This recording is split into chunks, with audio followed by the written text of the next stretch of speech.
Мен сол Еркінбай деп есімнің аты айтып тұрғандай, сол мен өкіл әкем қойған Әбсұлтан деген.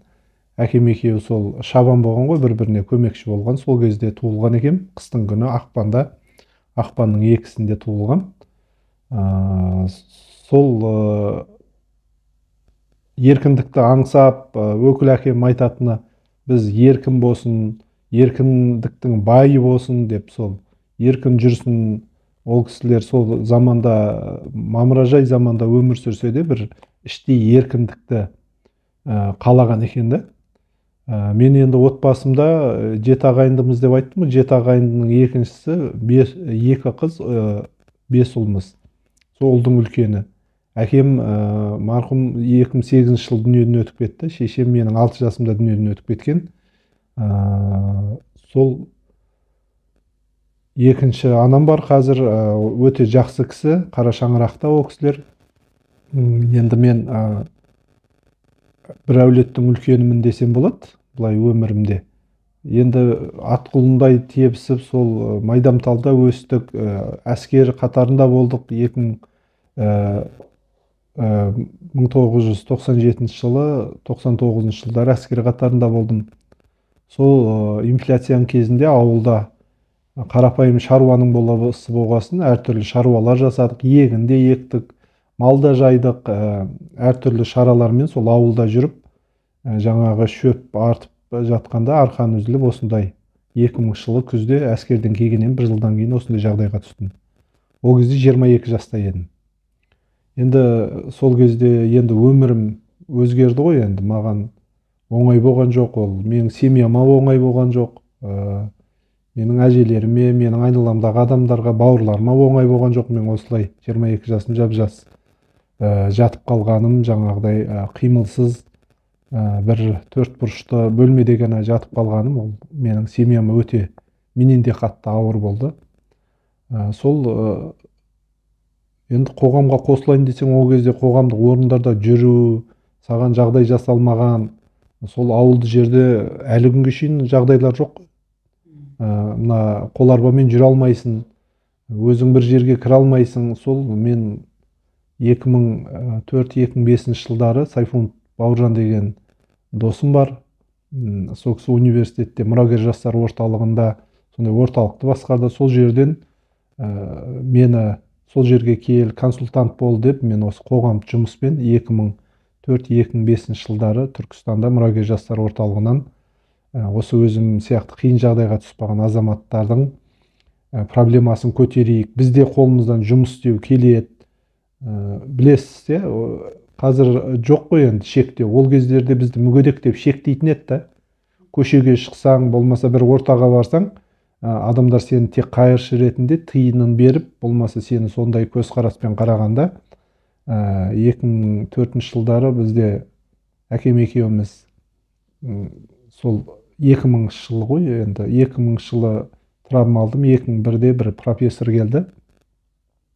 Қожа Ахмет Яссауиде кездесетін болдық Өзбекстаннан.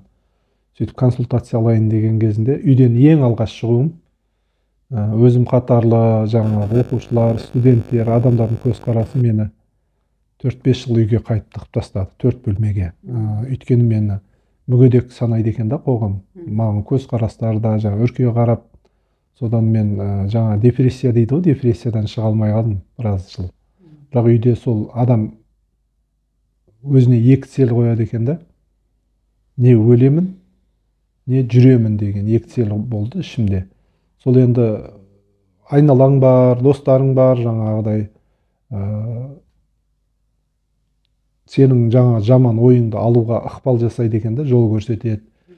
Сол рухани ұстаздар болды, достарым болды, әке-шешем бар. Сол менің суицид жасауыма мүмкіндік берген жоқ. Шынын айтқанда мен жаңағыдай жап-жас болып осылай болып қалам ба деп, одан да өлгенім жақсы деп сол кездерде сондай ойлар мазалады ғой көп. Енді қоғамға сол жаңағы профессормен кездескен кезінде сол адамдардың көзқарасы саған болмайды, ешнәрсе шықпайды мынауыңнан, уже жолың езіліп кеткен деген сөздерді ести адам өзін, мынау адам 2 көзқарас болса, соны мынау адам мынандай болып қалады екен да, тек сол бір ой, менде болмайды ғой деген сияқты. Бірақ менде болған жоқ ондай аса. Мен цель қойдым да өзіме, алдыма мақсат қойдым. Сол мақсатым түбінде бір жүремін. Түбінде бәрібір мен ондай мүгедек емеспін. Мүмкіндігім шектемеймін өзімнің. Деген сондай, ол баста сондай бір нелер болды.